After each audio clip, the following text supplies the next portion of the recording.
প্ৰথমে মই সৰু সৰু কেইটামান কথা যি মোৰ দৃষ্টিত সৰু, কাৰোবাৰ দৃষ্টিত সৰু, নিবনুৱা যুৱকৰ বাবে বহুত ডাঙৰ কথা, মই কেইটামান কথা ক'ব খুজিছোঁ।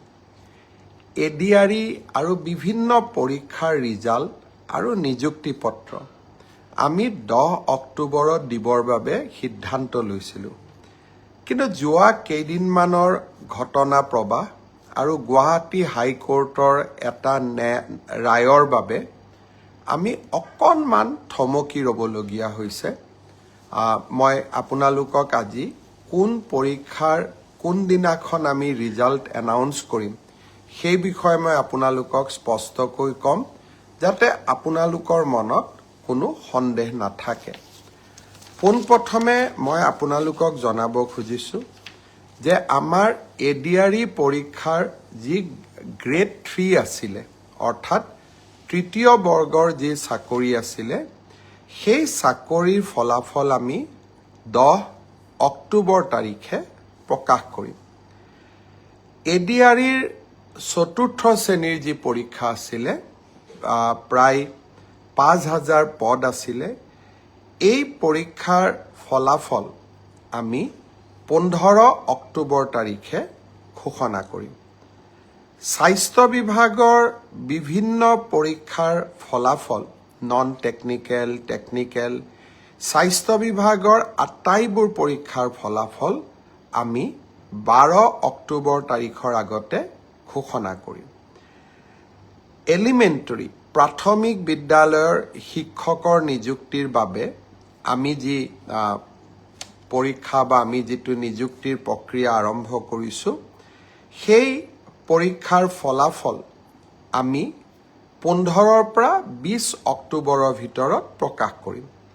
তাৰ কাৰণ, প্ৰাথমিক বিদ্যালয়ৰ শিক্ষক শিক্ষয়িত্ৰীৰ পৰীক্ষাৰ ফলাফল ঘোষণা কৰাৰ আগতে আমি গ্ৰেজুৱেট টিচাৰ আৰু পোষ্ট গ্ৰেজুৱেট টিচাৰৰ ৰিজাল্ট ঘোষণা কৰিব খুজিছোঁ, যাতে অভাৰলেপিং নহয়, অৰ্থাৎ প্ৰাথমিক বিদ্যালয়ৰ শিক্ষকৰ পদ নিৰ্বাচিত গ্ৰেজুৱেট টিচাৰ বা পোষ্ট গ্ৰেজুৱেট টিচাৰসকলে দখল কৰিব নোৱাৰে আৰু আমাৰ যুৱক যুৱতীসকল যাতে বঞ্চিত নহয়।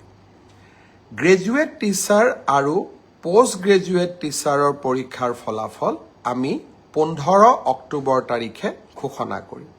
অৰ্থাৎ এই গোটেই পৰীক্ষাৰ ফলাফলসমূহ আমি 20 অক্টোবৰ তাৰিখৰ আগতে আমি ঘোষণা কৰিবলৈ সক্ষম হ'ম। আপোনালোকে এতিয়া সুধিব যে পুলিচৰ পৰীক্ষাৰ ফলাফল আমি কেতিয়া দিম।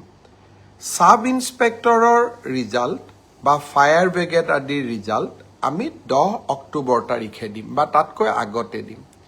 কিন্তু AB আৰু UB কনিষ্টবলৰ ৰিজাল্ট দিয়াৰ ক্ষেত্ৰত গুৱাহাটী উচ্চ ন্যায়ালয়ে এটা আমাক সাময়িকভাৱে বাধা আৰোপ কৰিছে।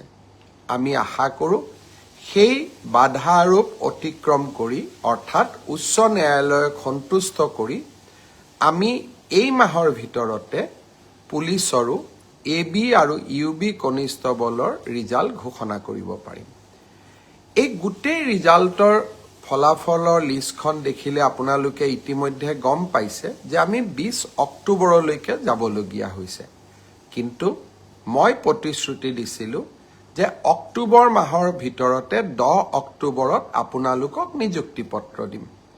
10 অক্টোবৰত মই নোৱাৰিলেও অন্তত 25-26 অক্টোবৰৰ ভিতৰত আপোনালোকৰ হাতত মই নিযুক্তি পত্ৰ তুলি দিম। কাৰণ পৰীক্ষাৰ ফলাফল ঘোষণা কৰাৰ পিছতো আমি বিভাগলৈকে কাক কোন বিভাগত দিম ৰেণ্ডমাইজেশ্যন কৰিব লাগে আৰু তাৰ পিছত বিভাগসমূহেও আপোনালোকৰ পোষ্টিং অৰ্ডাৰ উলিয়াব লাগে। সেইকাৰণে অক্টোবৰ মাহৰ ভিতৰতে আপোনালোকৰ নিযুক্তি হ'ব, কিন্তু কেইটামান দিন আপোনালোকে অপেক্ষা কৰিব লাগিব। ইয়াৰ কাৰণো আপোনালোকে জানে, যোৱা কেইবাটাও দিন ধৰি আমি কোনেও কাম কৰিব পৰা নাই।